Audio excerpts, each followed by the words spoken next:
हम ठीक भक्ति करते हुए किसी दूसरे के द्वारा भ्रमित होकर के उस मार्ग को त्याग कर हम कुमार्ग पर चल पड़ते हैं।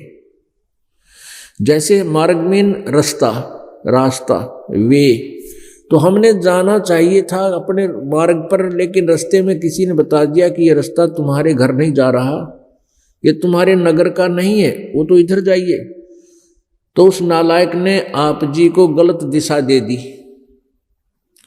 और आप अपने घर ना जा करके विपरीत दिशा में बहुत दूर चले गए। अब सभी पंथों के जितने भी श्रद्धालु हैं वो परमात्मा पाने के लिए ही वो उन गुरुओं के पास गए हैं, लेकिन वहां जाकर के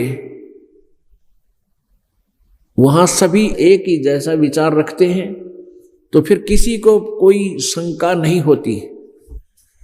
अब वो साधना गलत कर रहे हैं, अर्थात वो परमात्मा के पाने वाले मार्ग पर नहीं चल रहे हैं, उनका मार्ग गलत हो चुका है। उनसे प्रार्थना की जाती है कि आप जी गलत साधना करके अपना जीवन व्यर्थ कर रहे हो। तो वो भोली आत्माएं क्या कहती हैं कि हमने 30 वर्ष हो गए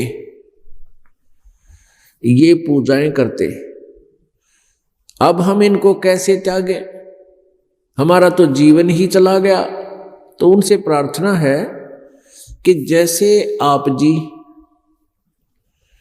हिसार से दिल्ली जाना चाहते हो, हिसार शहर से दिल्ली जाना चाहते हो और आपको किसी ने गलत मार्ग दर्शन कर दिया और आप पटियाला पहुंच गए। अब पटियाला से आगे संगरूर पहुंच गए, संगरूर पटियाला इस साइड में पहुंच गए, आप लुधियाना तक पहुंच गए।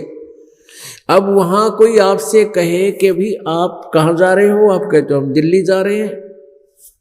इधर दिल्ली जाने का कौन सा रास्ता, आप तो लुधियाना जा रहे हो, कहाँ से आए हो, कि हिसार से।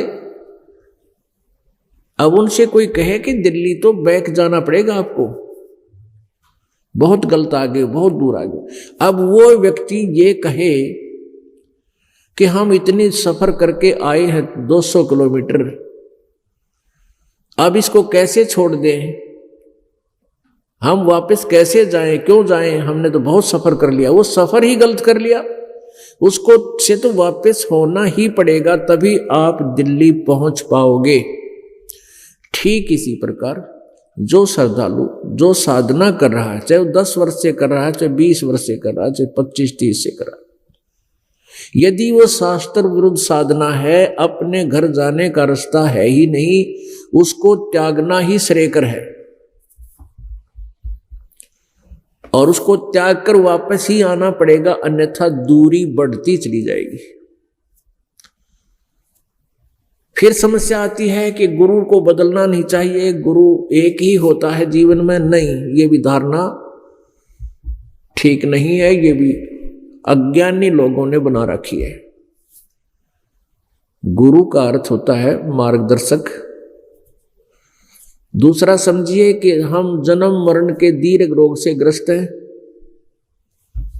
और गुरु एक वैद्य होता है, और जिन गुरुओं के पास, जिन वैद्यों के पास तुम ट्रीटमेंट आप जी करा रहे हो, उन्होंने जो आपको विधि बताई है भक्ति की, अर्थात जो आपको ट्रीटमेंट दिया है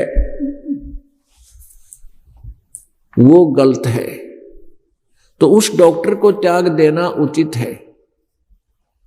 इसी प्रकार गुरु को त्यागना, जो जिनके पास मोक्ष मार्ग नहीं है, उस गुरु को तुरंत त्याग देना चाहिए, चाहे आप वहां 20 वर्ष से हो, चाहे 40 वर्ष से हो, क्योंकि शेष गया जीवन तो आपका सुधर जाएगा, शेष बचे हुए श्वास तो आपके भगवान के लेख आवेंगे। पुण्यात्माओं, पूरी पृथ्वी पर वर्तमान में किसी के पास भी यथार्थ ज्ञान नहीं है, और कुछ एक कबीर परमेश्वर जी की वाणी को पढ़कर सतलोक आदि सचखंड की थोड़ी बहुत महिमा गाते हैं, तो उनके पास साधना ठीक नहीं है, उनकी वे ऑफ वर्शिप ठीक नहीं है, उनका ट्रीटमेंट ठीक नहीं है, तो उसको त्याग देना चाहिए। वर्तमान में इस दास के अतिरिक्त 21 ब्रह्मांड में कोई भी इस तत्व ज्ञान से परिचित नहीं है और उसको ये यथार्थ मंत्र देने का अधिकार नहीं है जो दास को है। तो समझदार को संकेत बहुत होता है, इतना ही काफी होता समझने के लिए।